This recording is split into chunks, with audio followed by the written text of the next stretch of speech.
¿Qué decíamos? ¿Es normal que salga una mujer embarazada? No, excepto ¿cuándo? Muy bien, de implantación es un momento entre comillas que podemos considerar que es un sangradito esperable, ¿no es cierto? El restante de sangrados en el embarazo no son normales. ¿Listo? Número 1. ¿Cuáles son las principales causas de hemorragias de la primera mitad del embarazo? ¿Por qué sangraría una mujer embarazada que no sea la implantación? Infecciones. ¿Ah? Infecciones. Infecciones. Enfermedad. Aborto. 1. Se refiere a eso. ¿Qué más? Embarazo ectópico. Otros. Enfermedad Y trofoblástica. enfermedad trofoblástica gestacional. Muy bien. Esas son las tres principales causas de hemorragias de la primera mitad del embarazo. Prohibido olvidar porque se pregunta de toda la vida, por si acaso. No pueden quedar mal con esas preguntas, ¿no? Muy bien. ¿Cuál es la clasificación de la evolución clínica del aborto? ¿Cómo comienza todo?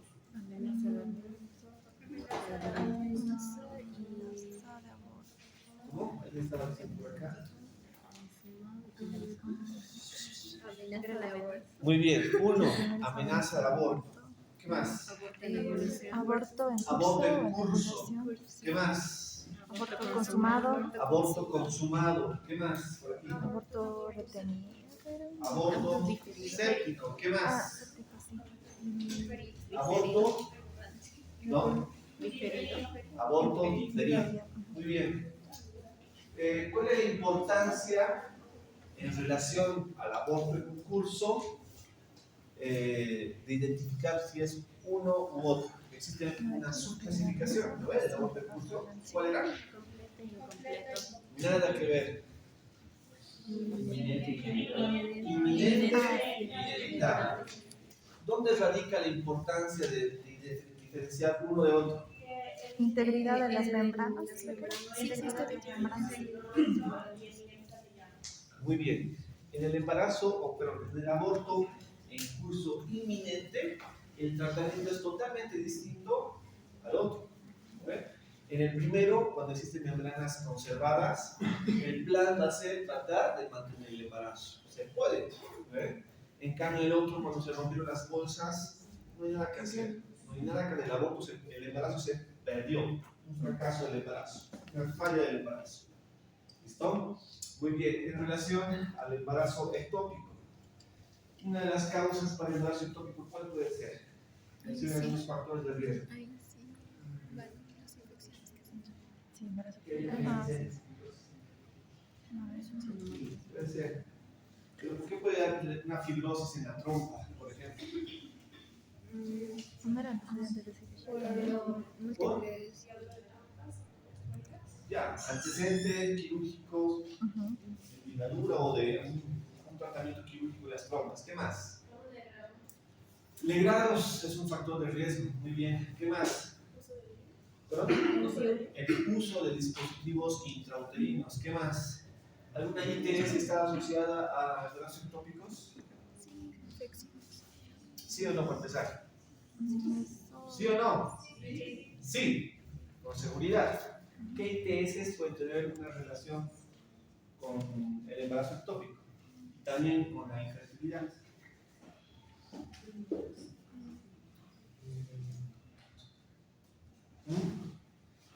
Por ejemplo, la clamilla trachomatis, la gonorrea, son ITS que te pueden generar una inflamación crónica de las trompas y eso genera una estenosis de la luz.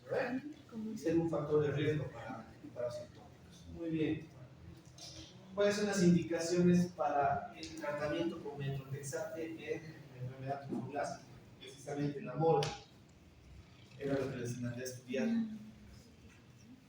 ¿Qué han encontrado? No se peleen, vamos. ¿Qué han encontrado? Listo, nadie ha buscado. Nadie se nota en sus caras. A ver, shh. Tratamiento de aborto retenido o de cierta muerte del útero, en profilaxis de hemorragia postparto. ¿El methotrexate? No, hablé del metro texátil, del que estudie, ¿no? Que busque cuándo se usa el tratamiento farmacológico. ¿Cómo es? Muchachos, no han buscado. No han buscado, nadie ha buscado. Podrían buscarlo hace 10 minutos atrás de la clase y tranquilamente respondían. Ni modo. Hoy vamos a hablar sobre la imagenología obstétrica en el primer trimestre. Esto como un complemento a la clase anterior. ¿Ya? La imagenología obstétrica ha evolucionado a grandes pasos en los últimos años, ¿no? Hace muchos años la ecografía se limitaba únicamente a medir el bebé, verificar actividad cardíaca. Actualmente se pueden hacer múltiples estudios desde el espectro de la ecografía. Por lo tanto, la ecografía es el primer método de imágenes en la mujer embarazada. ¿Cierto o falso? ¿Cierto o falso? Cierto. ¿Por qué? ¿Qué otros tipos de estudio de imagen conocen? Conocen en general. Tomografía. Tomografía, radiografía, resonancia, ¿qué más? ¿Qué? ¿Ya han dicho? Más métodos. ¿Ah? Es ecografía, nada que ver. Más, vamos. No son 3 cosas, más. ¿Qué más? ¿Qué más? ¿Qué más? Métodos de imagen. Eso lo visto en quinto año. Digo, en quinto semestre. Tomografía. Lo que han mencionado es lo más importante, lógicamente. Eso está muy bien. Pero ¿qué más hay? Solo menciono. ¿Han escuchado de la tomografía axial de positrones? Es la medicina nuclear, ¿no? ¿Qué más hay? ¿Han escuchado de la fluoroscopía? Bien, tipo de estudio. Hay una gama amplia de estudios de imágenes, pero no todos ellos se pueden aplicar en la mujer gestante. ¿Cuáles se pueden aplicar en la mujer gestante aparte de la ecografía?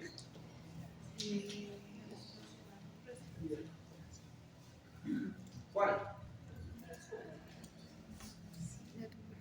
¿Qué tipo de estudios de los que han mencionado ustedes? La resonancia. Muy bien.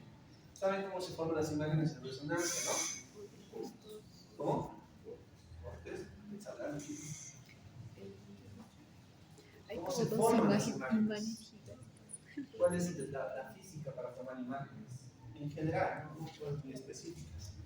Por ejemplo, en tomografía, ¿qué utilizamos para generar imágenes? La radiación. En resonancia, Ondas electromagnéticas. muy bien, se usa el magnetismo. Se generan campos magnéticos. Los campos magnéticos se van a relacionar con los átomos de hidrógeno. Recuerden que nuestro cuerpo está compuesto más del 50%. ¿Por qué? ¿Por qué? Por agua. El agua tiene hidrógeno, ¿no es cierto? Por lo tanto, la resonancia se aplica bastante bien en el ser humano y todos los seres que tengan ese tipo de distribución. La resonancia es noble, no utiliza radiación y se puede realizar en el caso de la mujer que está. En este caso vamos a hablar, pero del ultrasonido, ya que es el principal método de imagen. ¿Cómo podríamos ver un embarazo temprano? Estamos hablando del primer trimestre, primeras semanas de embarazo. ¿Por qué vías podríamos abordar ecográficamente hablando? Los ecografías tranquilas, respondiendo. No me voy a quejar con su docente. ¿Ah? A ver, a los ecografías. A ver, ¿cómo se puede hacer ecografía obstétrica o ginecológica? Muy bien, una es la vía intracavital, en este caso, transvaginal. Otra opción, transalómica. Esas son las dos principales indicaciones de ecografía. ¿Cuál es la más beneficiosa en ginecología y en este caso obstétrica del primer trimestre? Transvaginal. Por las ventajas que hemos hablado anteriormente, ¿no es cierto? Los transductores generan una imagen de mayor calidad, pero a corta distancia, ¿no es cierto?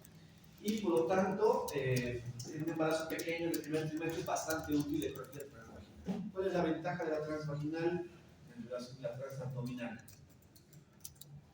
En la transabdominal, ¿qué le decimos a la paciente antes de hacer la ecografía? Muy bien, en este caso tome agua. ¿Para qué? Para hacer una ventana. ¿Para? Una ventana. ¿Para qué? Hacer una ventana y poder ver. Muy bien. Para generar una ventana acústica, ¿cierto? Una ventana que nos permita ingresar y ver el útero de la misma manera. ¿En la ecografía transvaginal será necesario? No, no necesitamos. Todo lo contrario, tiene que vaciar la vejiga, ¿no? Muy bien. La ecografía transabdominal, ¿cuándo será mejor indicada en el embarazo? ¿En qué momento?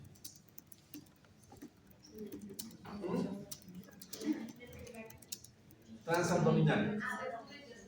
Correcto. Pero si la ecografía transvaginal tiene mejor utilidad en este momento, la abdominal va a tener mejores resultados en el segundo o tercer trimestre. ¿Por qué? ¿Qué tipo de transductor utilizamos en la transabdominal? El convexo. ¿El convexo qué características tiene? Nos permite ver imágenes a mayor profundidad, pero con menor resolución. En el caso del embarazo es suficiente para ver un embarazo del segundo o tercer trimestre. ¿Listo? Entonces ahí tenemos algunas características de ambos tipos de estudio. ¿Ya? Es un método seguro, preciso, no invasivo, asequible para acceder al útero, al feto y determinar la cronología de un embarazo. ¿Listo? Entonces, ¿puedo pagar la luz? No, mentira. Gracias. La otra déjenla prendida entonces.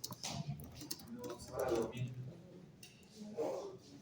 Ya, Sí, apaga todo. sí, ¿quién se va? ¿Se ve? Sí. Ya, muy bien.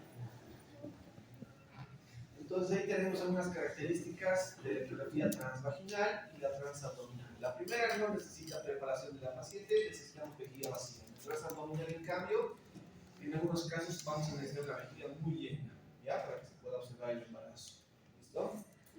Muy bien. Entonces, observen en la primera imagen, tenemos una ecografía obstétrica, y acá esta es la cara del bebé, en una paciente con un pánico adiposo muy denso. Pacientes muy gorditas con una pared abdominal gruesa nos van a quitar la calidad de imagen.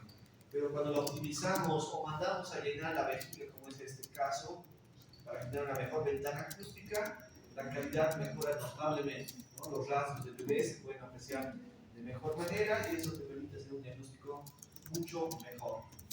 ¿Qué tipos de ecografía conocemos en el embarazo? Ustedes por lo menos tienen que conocer las tres principales y una que otra especializada. La ecografía tiene que realizarse por lo menos una en el primer trimestre, otra en el segundo y otra en el tercero. Mínimo 3 estudios ecográficos, ¿no? Esto es lo estándar, lo que todo el mundo tendría que conocer y hacer.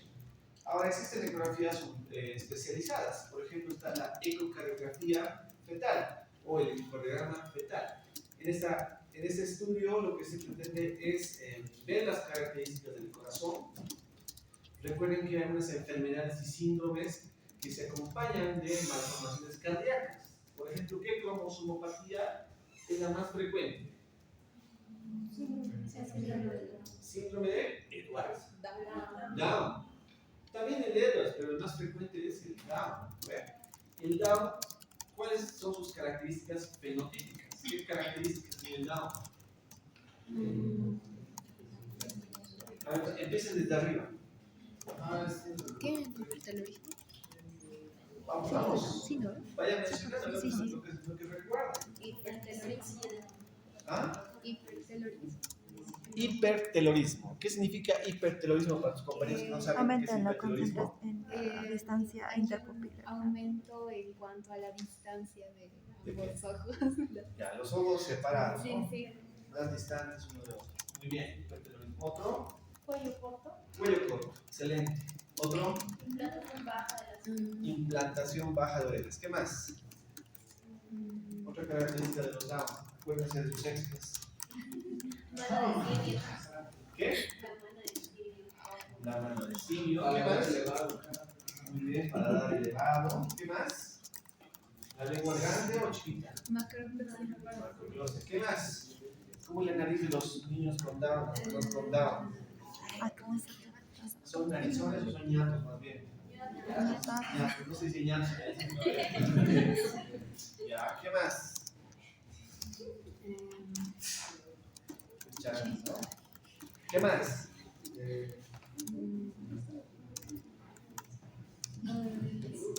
La cara es un tanto redonda, ¿no es cierto? La frente es una frente más pequeña.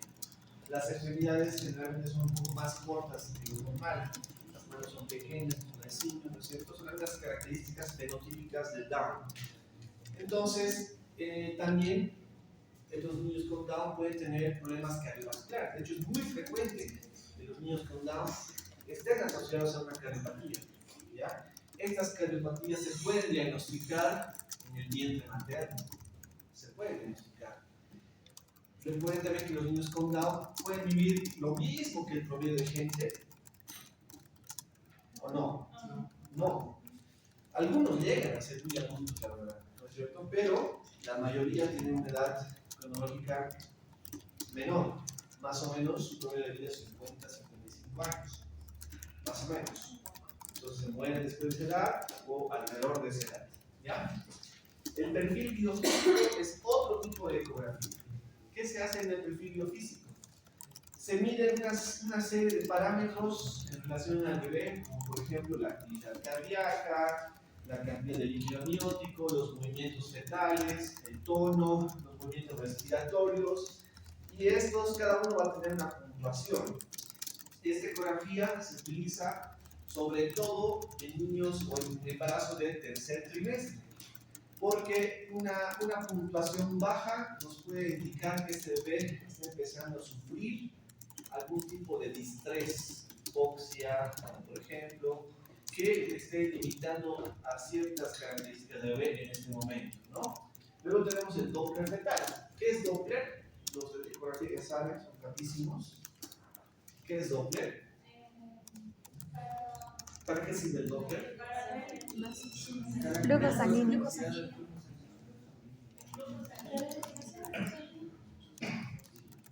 No me convence. ¿Sirve para el lenguaje?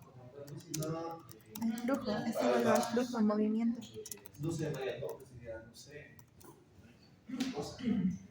¿Saben quién es Doppler? ¿Por qué se llama Doppler? Por lo menos. ¿Qué? No, nada que ver. Muchachos, pero está bien, están por ahí bateando, ¿eh? Los de ecografía tienen que saber. ¿Quién era Doppler? Era una persona. Era el señor que ha descrito el efecto Doppler. Es un efecto que no mide en realidad los vasos sanguíneos, lo que mide es el movimiento, el flujo. Eso es el Doppler. Movimiento, eso es lo que mide, el movimiento, el flujo. No es específico de los vasos. Paradójicamente se puede aplicar en vasos, porque eso tiene movimiento. Pero, por ejemplo, cuando estén los que están en ecografía y vayan a una práctica, quédense un buen tiempo viendo la vejiga. De repente van a ver cómo los uréteres lanzan la orina que está llegando a los riñones, lo meten en la vejiga. Eso se llama jets ureterales. Si están con la ventana Doppler habilitada en la pantalla, van a ver cómo eso se va a pintar de color rojo y azul. No es flujo sanguíneo, es orina. Entonces el Doppler sirve para medir el movimiento, el flujo. No es específico para vasos sanguíneos, pero lógicamente es útil. Entonces el Doppler fetal se utiliza también para ver cómo está siendo irrigado el bebé. ¿Quién irriga al bebé? El cordón umbilical, que trae sangre desde la placenta. La placenta recibe sangre de quién? De la madre. ¿De qué vasos recibe sangre la placenta? Principalmente de la... Umbilicales son. Dilo, acabas de decir. Se ha olvidado, chico. ¿Quién va a irrigar al útero principalmente? La proteína, pues, ¿no? Muy bien.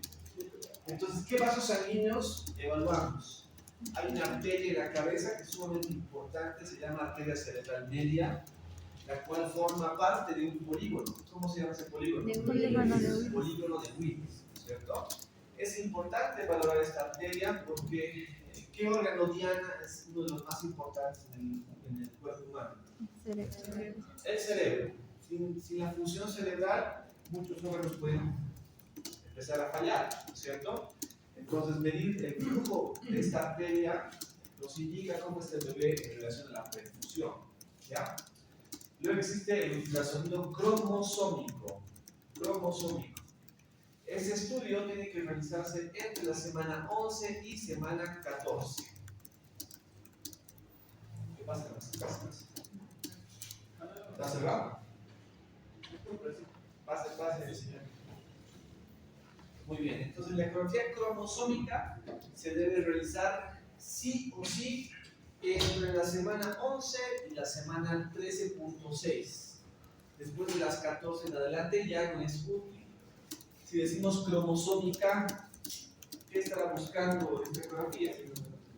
¿Ah? Varias cromosomopatías. Muy bien, alguna cromosomopatía. La misma que hemos hablado hace un momento. Principalmente el Down. Pero también podemos valorar otro tipo de cromosomopatías. ¿Ya? ¿Qué buscamos en ese ultrasonido? Tratamos de identificar algunos marcadores que se vean por ecografía que nos hagan pensar en la posibilidad de que ese niño tenga alguna cromosomopatía. Por ejemplo, ¿cuáles? Cuando describía las características fenotípicas de un Down, mencionaban algunos, por ejemplo, el cuello corto. A ver, hagan así, oculten el cuello y tóquense atrás. ¿Qué sienten? Ahora, oculten el cuello, ven, y tóquense atrás. ¿Qué sienten ahí atrás? Tóquense, hagan. Busquen atrás. ¿Qué sienten ahí atrás? No, ¿cuál jiba? Esa vaca. Nota que se forma un pliegue, ¿no? Lo mismo pasa con los Down. Tienen un pliegue nucal amplio. En los niños que tienen Down, ecográficamente también se les puede notar ese pliegue nucal, ¿ya? Y ese pliegue nucal, cuando está presente o es muy abundante o muy grande, nos abre la sospecha de que pueda ser un Down, ¿ya? También hablamos de lo que es la translucencia nucal. ¿Qué es la translucencia nucal? Cuando están en esta etapa del desarrollo, detrás de la nuca se forma como una especie de edema en la región nucal. Cuando este está muy grande ecográficamente en este momento, también es una indicación, una sospecha de que este niño puede tener un problema cromosómico, ¿no? ¿Qué más mencionamos en las características fenotípicas del Down? La nariz, ¿no? En los Down la nariz es pequeñita, muy pequeñez. En los fetos en esta edad gestacional, el hueso nasal puede estar ausente o ser muy pequeño. Eso también abre la sospecha de que se trata de un Down, ¿ya? Y también podemos mencionar otras características, por ejemplo, el flujo tricuspídeo, porque hemos dicho que los Down están asociados a cariopatías, ¿no ven? Entonces, medir el flujo tricuspídeo de la válvula tricuspídea que estoy refiriendo también nos puede hacer pensar que existe algo, ¿ya? O medir el ductus venoso, ¿ya? Luego tenemos la ecografía estructural. Yo estoy seguro que esa ecografía la han visto en algún momento, ¿no? Esas son las famosas ecografías en 3 dimensiones, 4 dimensiones, 5 dimensiones, etc.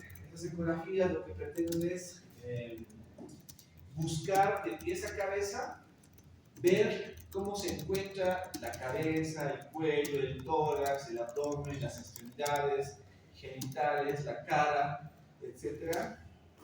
Y buscar algún elemento que llame la atención. Por ejemplo, en la cabeza, ¿qué buscarían ustedes que les preocupe? ¿Ah? Por ejemplo, que no tenga clara una anencefalia, ausencia de tejido. Hidrocefalia también. ¿Qué más? ¿Qué? Microcefalia. Microcefalia, muy bien. En la cara, ¿qué buscarían? Sí, claro. Hay hipoplasia del maxilar inferior. O que sea una micrognatia, ¿no? Que tengan el maxilar inferior retraído. ¿Qué más pueden buscar? ¿Algo más frecuente?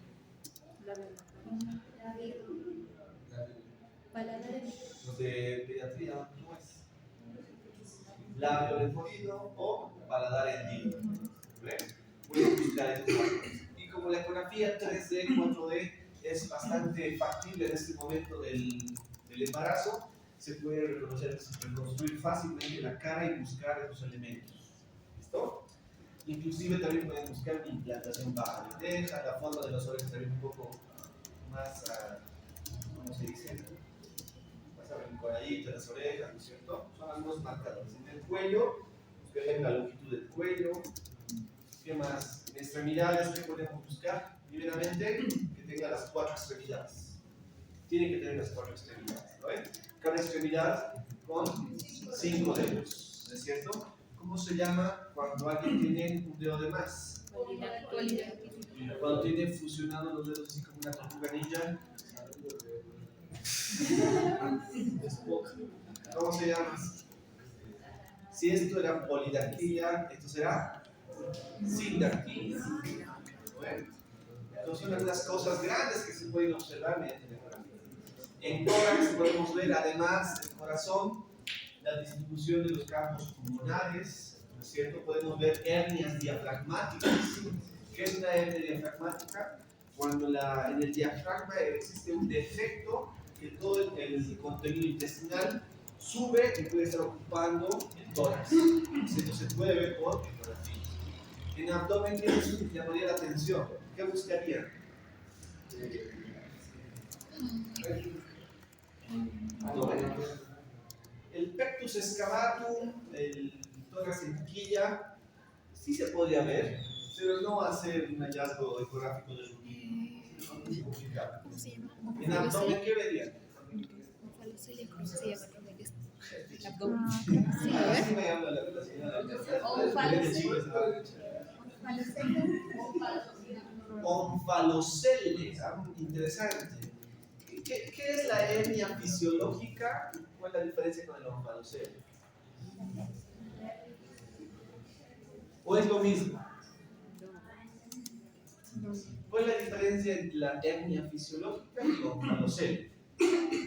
Muchachos. Congénito. Ya, ¿cuál es la diferencia entre hernia fisiológica, onfalocele y gastrosquisis? Son cosas muy distintas.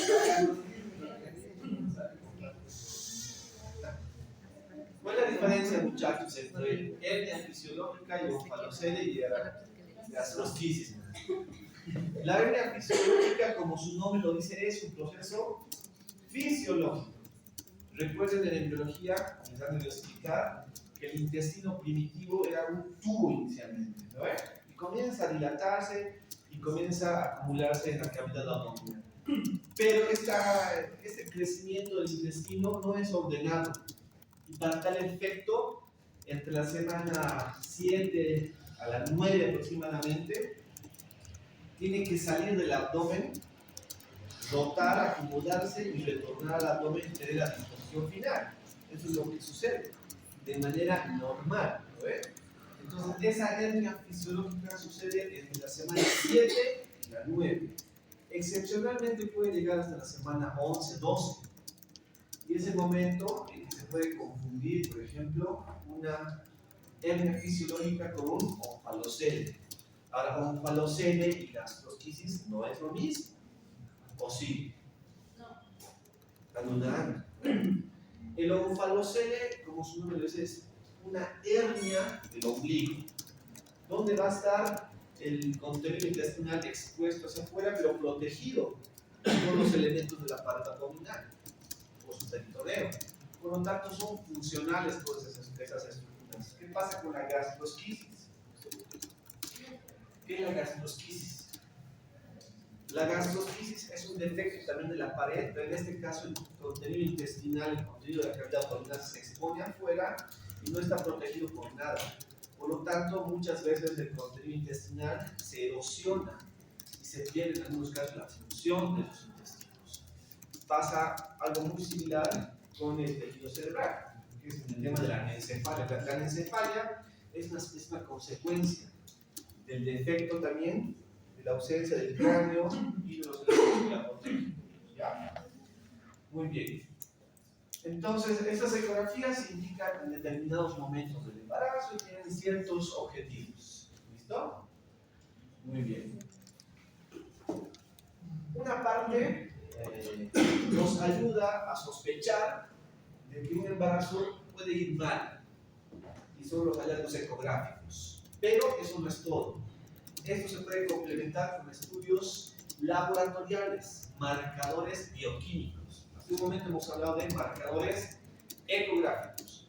esto se puede complementar con marcadores bioquímicos. ¿Y esto para qué? Con la ecografía, ¿qué estamos diciendo? Por ejemplo, este niño tiene Down o este niño tiene probabilidad de tener Down. ¿Qué estamos diciendo con la ecografía? Probabilidad. Probabilidad. Ya, pocas cosas van a ser así. Esto es gastrosquisis. Por ejemplo, esto es anencefalia. En el caso del Down, hablamos de probabilidades. ¿No? Es probable, parece. ¿No? Entonces, los marcadores bioquímicos, eso nos permite sumarle puntos a esa probabilidad.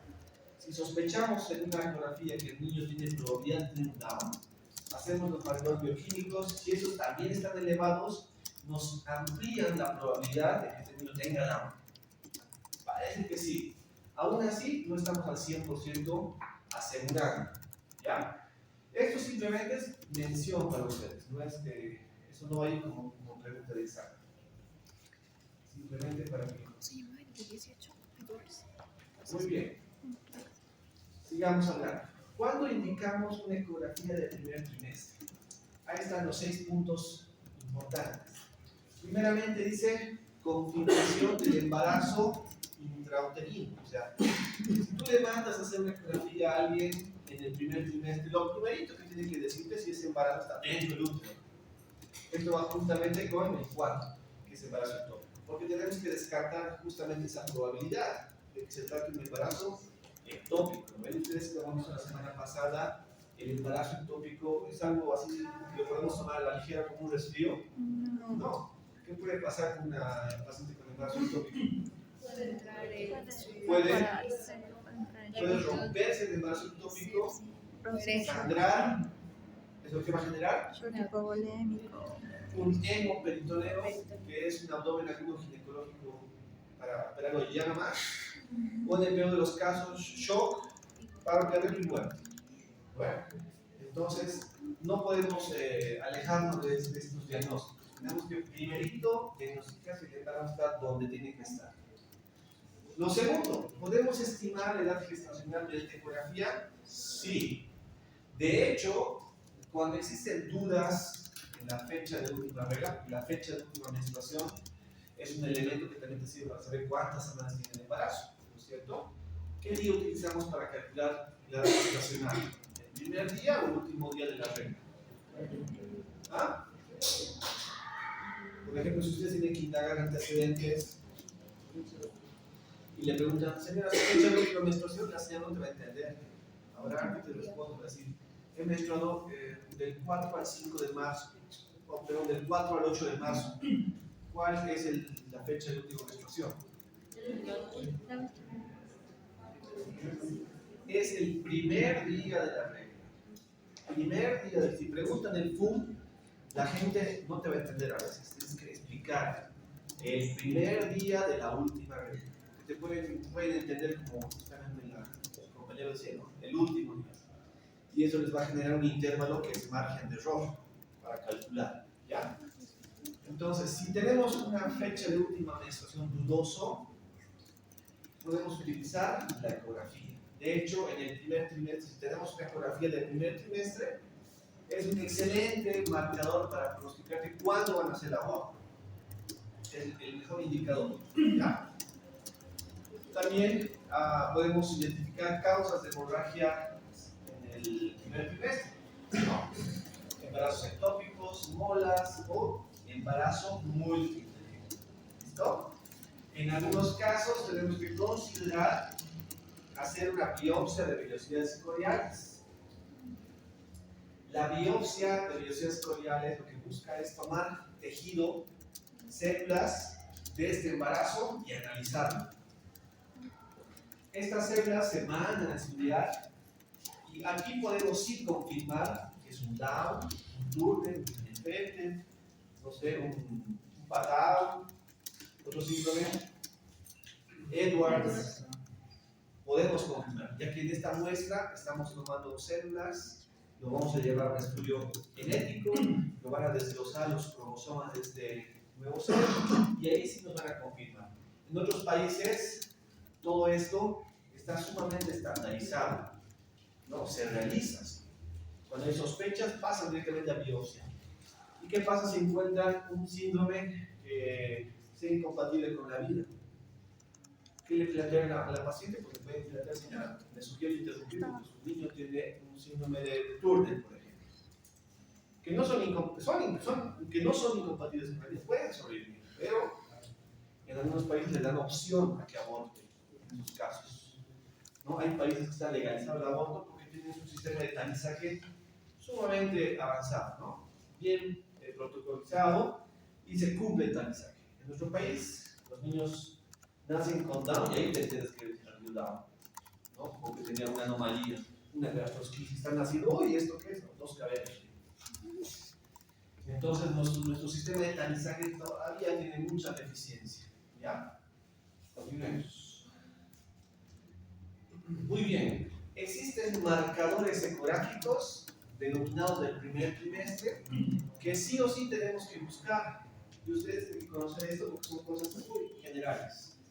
Cuando un bebé, un embrión está en curso de desarrollarse, lo primero que vamos a observar, ¿qué va a ser? Un engrosamiento del endometrio. ¿No? El endometrio se queda en qué fase? Recordando el ciclo menstrual. ¿Cómo? ¿Cómo pues proliferativa? ¿En qué fase se queda el endometrio en el embarazo? ¿En qué momento el endometrio le estaba dando condiciones para un embarazo? No puedo creer. La secretora ¿Cómo es? ¿Están bastante o están bien? es cuando hay full hormonal ¿Cómo es, ionizante. La última. ¿En qué fase se queda La secretora. el embarazo? Secretora. La última. ¿Qué fase el útero? Secretora. Secretora. Vamos a hablar del endometrio. ¿Lo ven?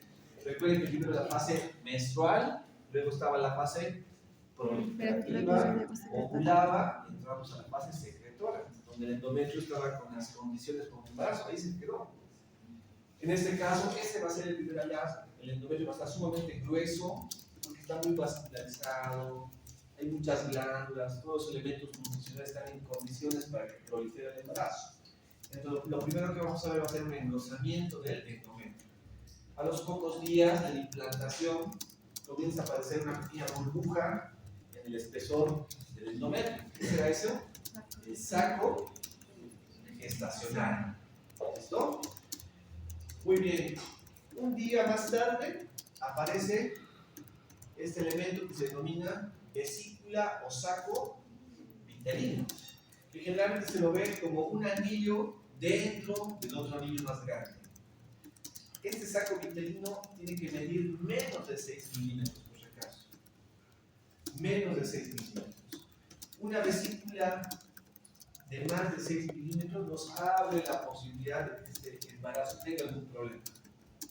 Si mide 8, mide 10 milímetros, agua, posiblemente este embarazo no va a ir bien. Probablemente sea un embarazo anembrionado, o posiblemente sea un huevo muerto retenido. ¿Listo? O, si es que sigue evolucionando, tenga una malformación grande, incompatible con la vida y termina en un momento interrumpiéndose. ¿Ya? Aparece la vesícula vitelina, al ladito aparece un conjunto de células, que es el desarrollo del esbozo embrionario. Un esbozo, un conjunto de células, ya está empezando aquí la etapa de organogénesis. Esta es la organogénesis a full. Una vez que la organogénesis encuentra la mitad, más o menos semana 5 y medio, semana 6, se puede evidenciar a nivel de ese conglomerado de células un movimiento sincrónico que corresponde a la actividad cardíaca. Es decir, el corazón comienza a latir, comienza a ser funcional en las semanas 5 y medio a 6 aproximadamente, según el perfil. ¿Ya? Y una vez que ya hay actividad cardíaca, va a empezar a crecer y podemos medir el bebé, desde la punta de la cabeza hasta la punta de la nalga del bebé. ¿Ya? Ese índice o ese diámetro del cráneo caudal, o también conocido como índice coronilla-rabadilla. ¿Ya? Es una medición que se realiza desde la punta de la cabeza hasta la punta de la nalga, no hasta el piecito, no hasta la nalga. Entonces, escuchen. No, es un dato. Si logran ver en ese sector, que son los calipers, hay un movimiento, ¿no es cierto? No sé si han podido ver.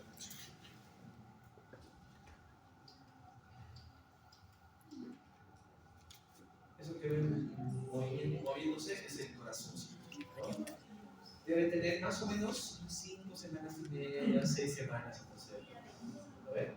O sea, unos 10 días después de que ha habido el retraso, ya está latiendo el corazón curvado. Ahora, ¿cómo se puede medir la frecuencia cardíaca fetal? Hay dos opciones. Uno que es el modo M y otro que es el Doppler espectral. Lo que vimos hace un momento que era Doppler espectral. El parlante no se sincroniza con mi computadora, pero tiene sonido, ¿no? Es lo que se escucha. Ese es el Doppler espectral. El modo M es justamente esto. Estamos viendo el saco gestacional, ahí adentro está el esbozo de embrión con actividad cardíaca. Se activa el modo M, lanza una línea, esa línea está representada por esta secuencia, ¿no? Entonces, la parte donde exista movimiento va a generar estas interrupciones. ¿Ven acá? Entonces, en este caso no se escucha la frecuencia cardíaca, pero sí se puede ver. Se puede ver en la pantalla cómo se va interrumpiendo, eso se traduce en movimiento, que corresponde en este caso al corazón. Este es un video que más o menos ilustra el modo M y el modo espectral. Traten de observar. Ojalá que hubiera subido. Entonces ahí tenemos un embarazo grande, ¿no? Ya el corazón se ve con 4 cámaras, debe ser de más o menos unas 16 semanas seguramente. Está activando el modo M, vean esa línea punteada, lo está controlando a nivel del corazón, y entonces aquí comienza a aparecer las ondas que representan el movimiento del corazón. Y esto representa, o esto es el modo M, para ver un movimiento, en este caso asociado a la frecuencia cardíaca fetal. Esta es una ecografía utilizando el Doppler espectral.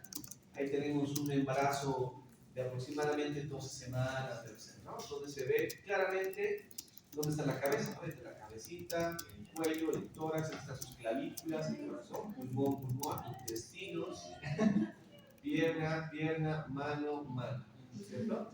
Colocamos el modo espectral y ahí vamos a ver las ondas, y esto sí se escucha, ¿no? Esto sí se escucha en el parlante del equipo. Muy bien, chicas, tranquilas, no se emocionen, se están antojando algunas. Yo quiero una de esas. Muy bien. También podemos complementar nuestro estudio de embarazo temprano con el uso de una hormona en sangre. ¿Qué es la beta-HCG cualitativa? Típicamente, comercialmente, ¿cómo la conocen ustedes, chicas? Cuando van a la farmacia, ¿qué le dicen? Gonadotrofina Esta es coriónica. la prueba de embarazo, ¿eh? Esa es la beta-HCG cuantitativa. Cualitativa.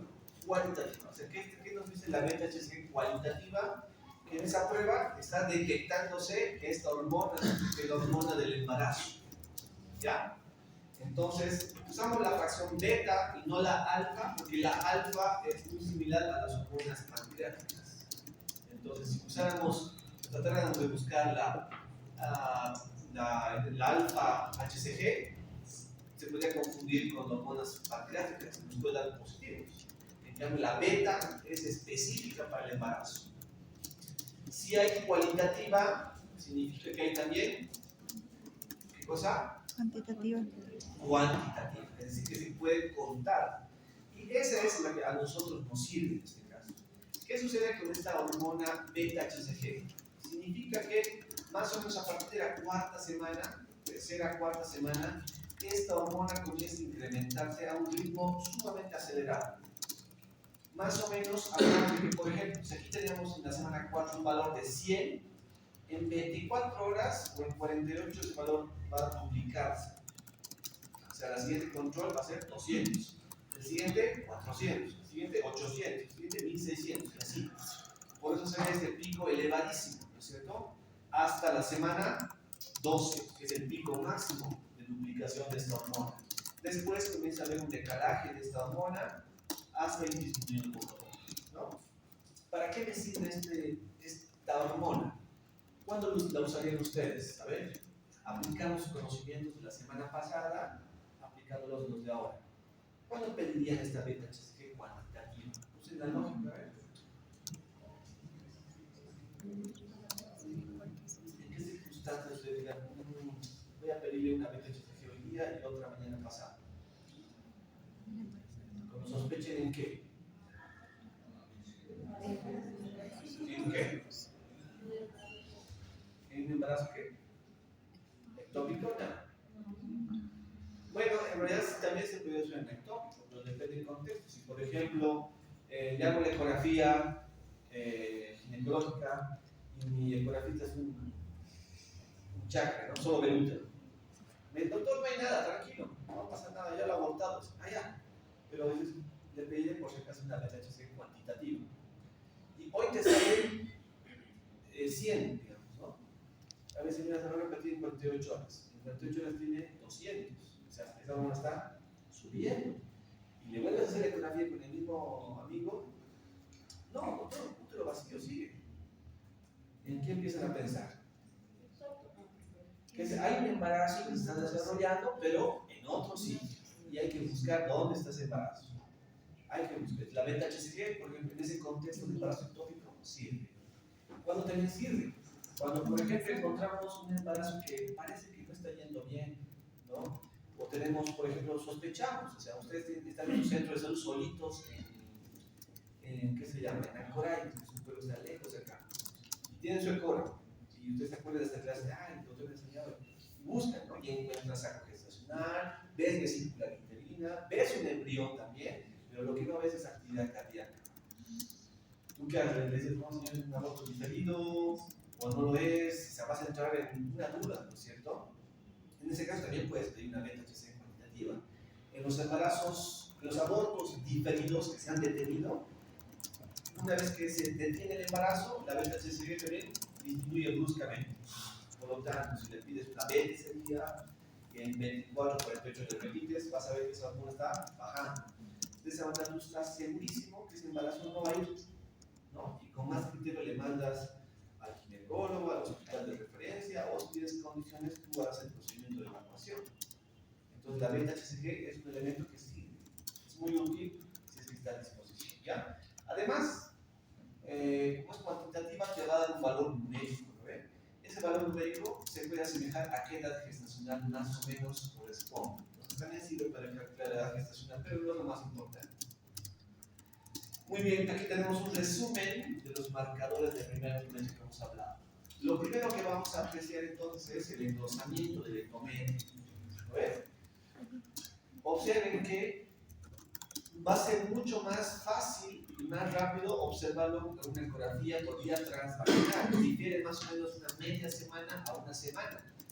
En una paciente que le realizamos la ecografía por vía transvaginal, a la semana 3 y medio, casi 4, vamos a notar que el endometrio se está engrosando. Está en fase secretora, algo está condicionando para algo, ¿cierto? Pero si lo veo por vía abdominal no voy a ver nada, me va a parecer un endometrio normal, ¿ya? En relación al saco gestacional, más o menos en la semana 4 y medio a 5 ya vamos a ver el saco gestacional por vía transvaginal. Por vía transabdominal, más o menos una semana más tarde, recién se va a poder ver.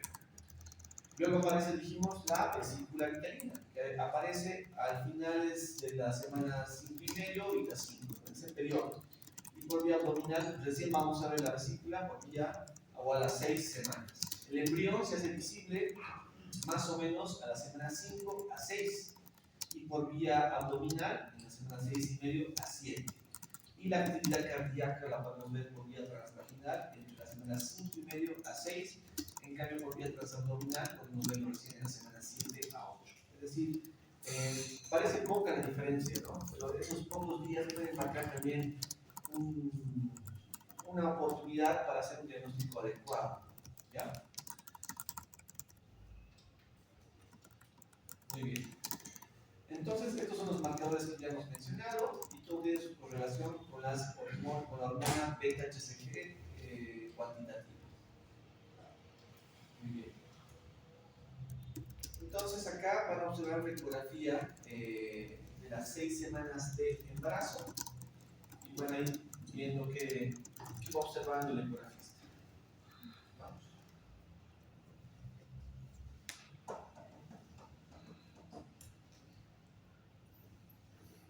Bien.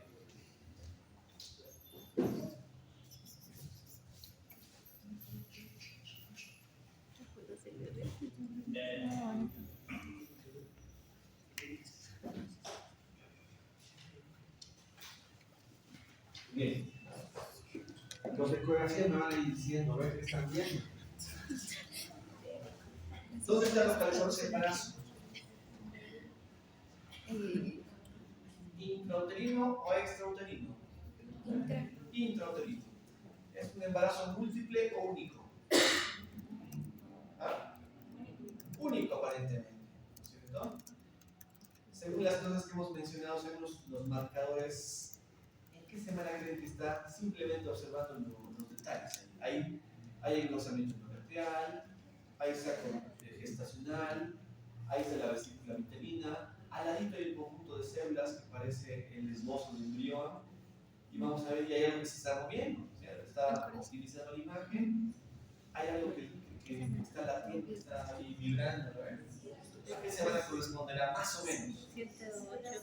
¿Y la ecografía es transabdominal o transvaginal? Transvaginal. ¿Ah? Observen, ¿es vaginal o abdominal? Abdominal. ¿Qué? ¿Por dónde está haciendo la ecografía? Abdominal, pues chicas, ven la sonda grande, ¿cierto? Y ahí está viendo el movimiento de la actividad cardíaca. Entonces, si ven por abdomen, ¿en qué semana creen que está aquí más o menos? 6 a 7, ¿no? Por ahí está. O sea, viendo las imágenes, yo ya sé que es el tamaño. Muy bien. También existen elementos que me hacen pensar que el embarazo no va a ir bien, que me va a llevar a un huevo muerto retenido o me va a llevar a un embarazo envenenado. Y estos marcadores son sumamente importantes conocerlos. Por ejemplo, en relación al saco gestacional, si este saco tiene una forma irregular, esto es lo normal, así bonito. Pero si este se torna irregular como esta imagen, es un marcador de mal pronóstico. Este embarazo va a fracasar posiblemente. ¿Ya? Si vemos este saco así vacío e irregular, ¿a qué creen que va a terminar? ¿En qué tipo de aborto? Acabo de decir. Aborto. ¿Ah? Diferido. Muy bien, aborto diferido. Dentro de los diferidos, ¿cuál creen que va a ser? ¿El embarazo anembriónico o el huevo muerto retenido? ¿Ah? Anembriónico, pues porque aquí no se va a formar nada, va a ser un saco vacío. También me interesa ver el saco vitelino. Miren acá, tenemos un embarazo normal, este anillito es la vesícula vitelina y eso que está acá es el esbozo del embrión. Pero ¿qué pasa si tenemos el saco gestacional, el esbozo del embrión pequeñito y miren qué grande se ve la vesícula vitelina? Esto mide más de 6 milímetros, ¿no es cierto? Y además el anillo es súper hiper ecogénico, es como un anillo realmente, ¿no? Esto es un elemento que me habla de mal pronóstico. Este bebé, pese a que se está formando, va a tener algún problema. Quizás una malformación grande, una cromosomopatía inviable, ¿no es cierto? ¿Eso a qué tipo de aborto diferido va a ir? Huevo muerto retenido. ¿A qué? Huevo muerto retenido. A un huevo muerto retenido. Porque este bebé, este embrión que se está formando, en algún momento va a detener su actividad cardíaca, va a detener su desarrollo y va a terminar siendo un huevo muerto retenido, ¿no es cierto? El embrionomorfo o la frecuencia cardíaca fetal menos de 85 latidos por minuto también. ¿Cuánto es la actividad cardíaca regular de un embrión de más o menos 6 a 7 semanas? ¿Cuánto creen que oscila? 140. Más de 120 y puede estar hasta 160, 180. ¿No? Cuando tenemos una bradicardia, en este caso por debajo de 85, nos está avisando que este bebé o este embrión va a morirse y va a terminar siendo un huevo muerto retenido, ¿cierto? Muy bien. Hay otros elementos que también nos dicen que va a haber una mala evolución del embarazo. Cuando, por ejemplo, tenemos un saco gestacional así, grande, de más de 25 milímetros, y no se ha formado nada dentro, eso va a ser un embarazo anembrionado, 25 milímetros. Es decir, si ustedes hacen la ecografía en su centro de salud y ven un saco gestacional de 15 milímetros y no ven embrión, ¿nos tenemos que asustar? No, tranquilos, no hay que esperar un poco. En un lapso de 10 días a 2 semanas, si la evolución es normal, va a aparecer la vesícula, va a aparecer el embrión, va a tener actividad cardíaca.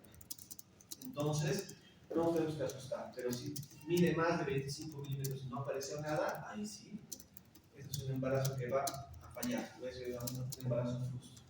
¿Ya?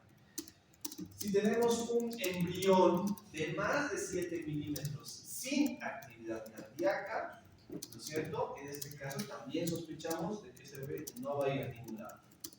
Es decir, se ha formado el saco, se ha formado la vesícula, se ha formado el embrión, pero el embrión está creciendo hasta cierto punto, pero no forma actividad cardíaca, no se ha formado el corazón, no va a ir a ningún lado. Esto va a ser un nuevo muerto retenido, ¿no es cierto? O lo que pasa muy frecuentemente, y me pasó hace una semana más o menos. Había una paciente de 40 años que estaba buscando un embarazo, se embarazó, estaba con apoyo de progesterona, porque las pacientes de más de 38 años tienden a tener la progesterona baja. Pese a eso, le captamos el embarazo temprano, 6 semanas más o menos, ¿no? La mamá se puso alegre porque ya empezó la actividad cardíaca. Le pedimos un control dentro de 2 semanas y luego ya no había actividad cardíaca. En este caso entra dentro de este criterio, ¿no? Cese de actividad cardíaca documentada previamente sin importar el índice coronilla caudal o el diámetro caudal, ¿no? Es decir, tenía actividad cardíaca al principio y después dejó de tenerla, ahí fue. No es que va a volver a activarse el corazón, no pasa eso. ¿Listo? Muy bien. Y muchos de los embarazos que hemos descrito hasta el momento terminan en alguno de estos casos, que hemos hablado la semana pasada. Ya hemos visto que es aborto, que es embarazo ectópico, que es enfermedad molar. Dicen que esto ustedes no han leído por ejemplo. Esto ya lo hemos visto, todas las clasificaciones del aborto, ¿no es cierto? Podemos hablar de todo esto. Embarazo ectópico, ya hemos hablado también la semana pasada, simplemente aquí para ilustrar unas imágenes. Observen este video. Miren acá, esta es una ecografía transvaginal o transabdominal. Ahora sí, transvaginal. ¿Qué? Transvaginal. Simplemente tenemos que ver la sonda para darnos cuenta. ¿Ven? Miren acá, este es el útero. Por aquí está el cuello, el istmo, el cuerpo y el fondo. Esto blanco es el endometrio, está engrosado, ¿no? Pero fuera del útero, en un anexo, está esta imagen, donde hay un saco gestacional, hay un esbozo de embrión, inclusive hay actividad cardíaca, fuera del sitio normal de implantación. Esto es un embarazo ectópico. ¿Complicado o no complicado? No complicado, porque ya se hubiera evitado este bebé en este momento. ¿Ya? Muy bien. Un embarazo ectópico roto sería este. Esta es una imagen laparoscópica donde entra la cavidad abdominal y es un mar de sangre. Las tripas, todo están flotando en sangre. ¿No ves? Es una complicación del embarazo ectópico. El embarazo ectópico se rompió y está provocando un hemoperitoneo. Vamos a hacer la cadena de eventos a continuación. Hay sangrado, forma hemoperitoneo, luego ¿qué va a pasar? Va a haber inestabilidad hemodinámica, puede pasar a ser un shock, después de un shock ¿qué va a pasar? Una falla cardíaca, un paro cardíaco y finalmente la muerte. Bueno, en estas ecografías observen que cuando el embarazo se ha roto, el embarazo ectópico se ha roto, automáticamente se empiezan a acumular la sangre o coágulos en los espacios donde tenga lugar para acumularse, ¿no es cierto? No sé si fue con ustedes, les preguntaba qué era la ecografía FAST. ¿Saben la ecografía que saben? La ecografía FAST. ¿Qué es la ecografía FAST? No me digan, es que es rápida. Eso rastrea que se hace en pacientes politraumatizados. Muy bien. Es la ecografía realizada en el paciente en el contexto de trauma, donde nuestro objetivo es ¿qué? buscar la presencia de líquido libre en la cavidad abdominal o en la cavidad torácica. ¿Listo? Buscamos sitios habituales para que se acumule líquido. En este caso, ¿qué es este espacio? ¿Qué? Es fondo de saco uterino. ¿Qué duda? Si yo sé que sabe, es el fondo de saco de Douglas, ¿no es cierto? Normalmente es una cavidad, un espacio virtual, está cerrado, pero en este caso está ocupado ¿por qué? Por líquido libre. En este contexto del paciente con test de embarazo positivo, ecográficamente no encuentra nada de útero y encuentra una masa anexial, dolor, sangrado transvaginal, sospecho de un embarazo ectópico y que este líquido sea ¿qué cosa? Pus, agua o sangre. ¿Qué va a ser? Sangre. O sea, según el contexto, yo pienso que esto es sangre. Muy bien. El embarazo molar, lo más frecuente del embarazo molar es la mola hidatiforme, la cual puede ser completa o incompleta. ¿Listo? La completa, vamos a observar un conjunto, un conglomerado de vesículas, ¿no? Como un racimo de uvas, pero pequeñitas, ecográficamente parecen un panal de abejas, ¿no? Todo el útero ocupado por esta imagen. Si hay completa, hay un incompleto parcial.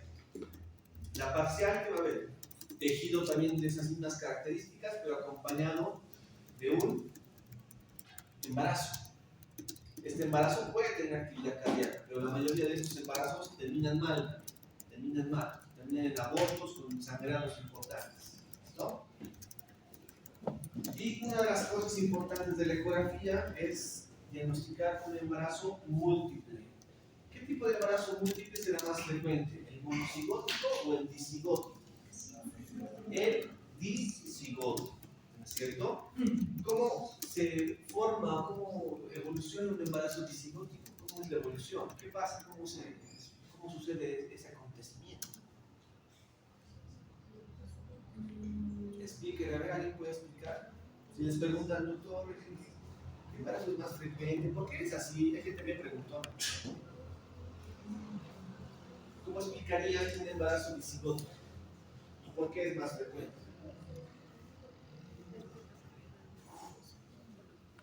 Ya pues, ¿cómo los animalitos, a ver, los perritos, cómo es su embarazo? ¿Múltiple o único? Múltiple. Los que han tenido perritos, o perritas en este caso, y a veces andaban por la calle, se salían de la casa. ¿Alguna vez no han visto que nacían los perritos y en la casa usted tenía su machito que era de la misma raza, pero en la camada de perritos nace un chapi, un rottweiler, un zorrito, un negro, un café, y en la zona el perro de la vecina escucha un café, de otros negros, de otros rottweiler. ¿Lo ven? ¿Qué pasó en ese embarazo de esa perrita? Fue Una persa. muchas cosas.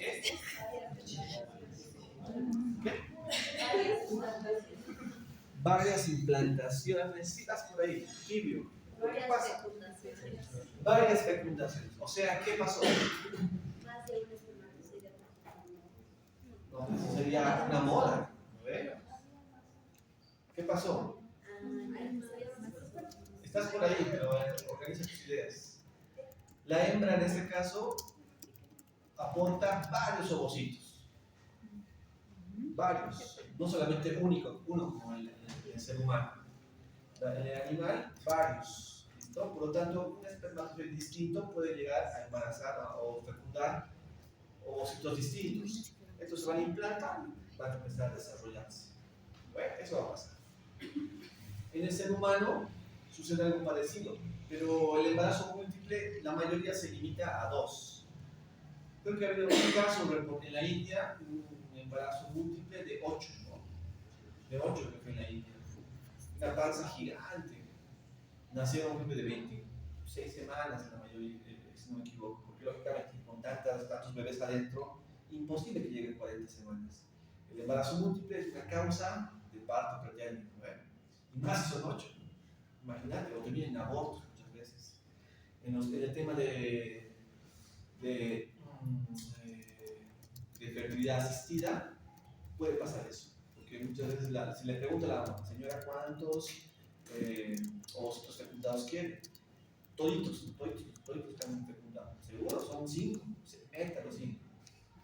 ¿Qué pasa? O sea, mientras más ovocitos fecundados, más posibilidades de que el embarazo vaya bien. ¿No es cierto? Muchas veces no todos sobreviven, ¿no? Cuando les implantan los ovocitos fecundados. Puede ser que uno solo sobrevive y los demás vayan muriendo. O puede ser que toditos sobrevivan, pero 5. Entonces, feliz va a estar la señora quizás, o quizás no. Pero también hay riesgo para que haya un parto prematuro. Entonces eso pasa. En los seres humanos, más frecuentemente, un embarazo gemelar disigótico. Pero también existen los monocigóticos. ¿Qué pasa en los monocigóticos? Es un solo ovocito, un solo espermatozoide que se juntaron en la fecundación. Pero en el transcurso de los siguientes días, de repente, en el proceso de ser mórula, por ejemplo, se han separado 2. Entonces, en este caso, estos nuevos embarazos, ambos tienen el mismo material genético. Por lo tanto, van a compartir el mismo fenotipo y el mismo genotipo, ¿no? O sea, van a ser varones posiblemente idénticos. En el otro caso pueden ser hombre-mujer o hombre-hombre, pero distintos, ¿no es cierto? Inclusive hay casos rarísimos en que la mujer de repente tuvo sus bebés, ella es caucásica, es blanca, su esposo es blanco, una bomba nació rubia y la otra nació con rasgos latinoamericanos. Y el lechero era peruano. Es rarísimo, pero puede pasar. Rarísimo, inclusive en relaciones sexuales distintas. ¿No? Puede ser distintas. Hoy tuve relaciones con una persona y justo esa mujer ovuló 2 veces. Uno se embarazó, el otro está esperando, al día siguiente tuvo otra relación sexual con otra persona y se embarazó, ¿no? O sea, hay explicaciones. ¿Ya? Hay explicaciones. Poco frecuentes, sí, poco frecuentes. Como orales. En el embarazo múltiple tenemos que hablar también de corionicidad y amnionicidad. Es decir, ¿a qué me refiero? A cuántas placentas hay y cuántas bolsas hay. ¿Eso sería importante? ¿Por qué? ¿Por qué? Si por ejemplo mando al flaco con su chica a Copacabana y les doy una sola mochila con alimentos y agua, tienen que llegar a Copacabana. ¿Qué va a pasar en el transcurso de su evolución? Va a haber uno que quizás se toma de todo y a otro no la dejen desarrollar, incluso pueden morir. Bueno, esa es la diferencia. Que si les doy 2 mochilas a cada uno, con los mismos suministros, ahí cada quien va a ir por su lado. Entonces es más probable que quien llegue a la meta, el primer grupo o el segundo grupo. El segundo grupo tiene mejores condiciones. Es algo parecido con el tema de la cognitividad y la velocidad. Si los bebés, los gemelos tienen cada uno su propia placenta, su propio amnios, mucho mejor. Si comparten amnios o comparten placenta, va a haber competencia. Muchas veces hay un bebé que comienza a absorber más nutrientes y el otro comienza a quedarse chiquitito. ¿No? Pasa. Muy bien. Entonces, por ejemplo, si yo les digo, tenemos un embarazo gemelar bicorial, biamniótico, ¿a qué estoy haciendo referencia? ¿Qué les estoy diciendo? Es un embarazo gemelar, 2, pero cada uno tiene su propia placenta y cada uno tiene su propia bolsa, ¿no? Bicorial biamniótico. Excelente, ¿no? Van a ir muy bien. Pero si tenemos un embarazo monocorial biamniótico gemelar, ¿qué estoy diciendo? Comparten. Es un embarazo gemelar que tiene una sola placenta, pero 2 bolsas. Pero también van relativamente bien. Y si tenemos un embarazo gemelar monocorial monoamniótico, es un embarazo gemelar que comparte una placenta y comparte una sola bolsa, ¿no? ¿Y qué serán los siameses?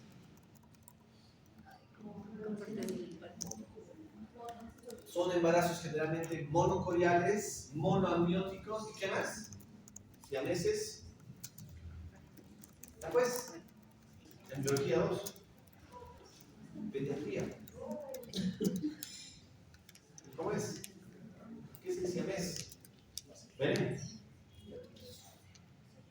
Están unidos, son los gemelos unidos.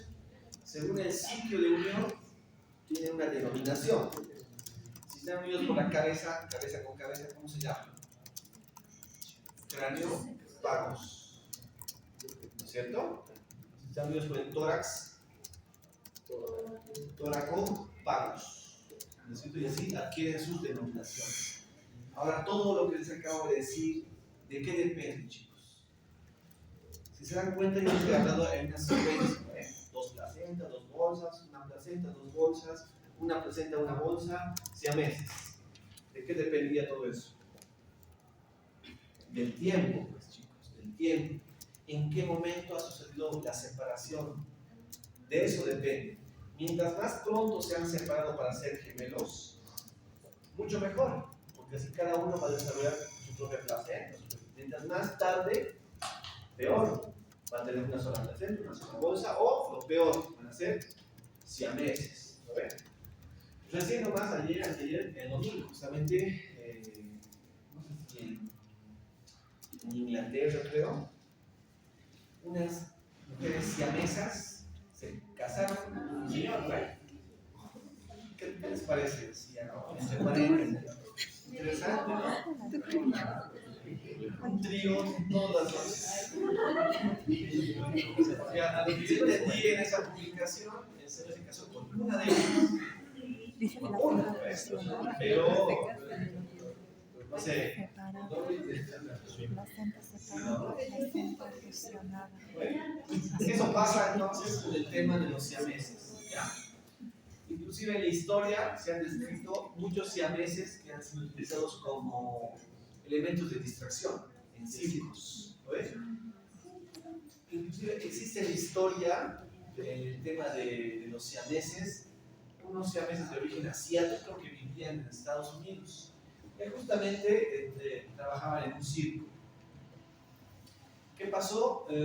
Uno de estos siameses era alcohólico, o sea, que eran puntos que echaba duro al trago como algunos acá. Este señor, el siamés que era alcohólico, lógicamente terminó con una cirrosis hepática y falleció. Y el otro vivió mucho tiempo con el cuerpo pegado a él. Y terminó falleciendo, lógicamente, por infecciones. Googleen, gemelos, decir, no sé, no me acuerdo el nombre de ellos. Creo que unas 2 semanas. Se estaba pudriendo. Sí. Es bien interesante ustedes. Está ahí en el internet. Muy bien. Y ahí está. Entonces, ecográficamente vamos a encontrar también esas características. Podemos ver 2 bolsas, podemos diferenciar 2 placentas, y de esta manera podemos predecir cómo va a ir este parto o este embarazo. Podemos darle un buen pronóstico, un pronóstico reservado. Le podemos informar a la paciente que su embarazo es de mucho riesgo, que hay riesgo de que un bebé muera o que ambos mueran, ¿no? Por ejemplo, acá, ¿qué tipo de embarazo es? Rapidito.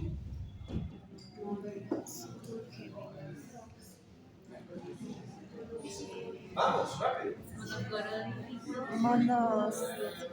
Monocoriónico, monobiótico. ¿Qué más? Muy bien, este embarazo es un embarazo gemelar, monocorial, monoamniótico. Una sola placenta, un solo ápice, ¿no? Muy bien. Excelente. Bien, chicos. Aquí están algunas imágenes variantes de la normalidad, que les decía de la etnia fisiológica. Esta es una reconstrucción en 3 dimensiones en ecografía, donde se puede observar la etnia fisiológica, la cual tiene que suceder hasta la 8ª semana o comienza esta edad gestacional y debe de resolverse en este lapso de tiempo. ¿Ya? Muy bien, muchachos. ¿Preguntas? ¿Preguntas? ¿Preguntas? Nada. Todo clarito. En los 6 meses todos los sensaciones y tal se llega hay siameses, igual, hay descripciones no científicas que han sido separados siameses y compartían la cabeza, porque a veces lo único que los fusionaba era el hueso. ¿Ven? Pero hay siameses, como estas siameses que están vivas, y la cabeza está saliendo del cuello. ¿Cierto? Hay un solo cuerpo con dos cabezas. Entonces depende. Mientras más tardía sea la división para ser gemelos, más trágica va a ser el problema de los siameses. ¿Ven? Nada más. Bueno chicos, nos vemos la siguiente clase. Pregúntate.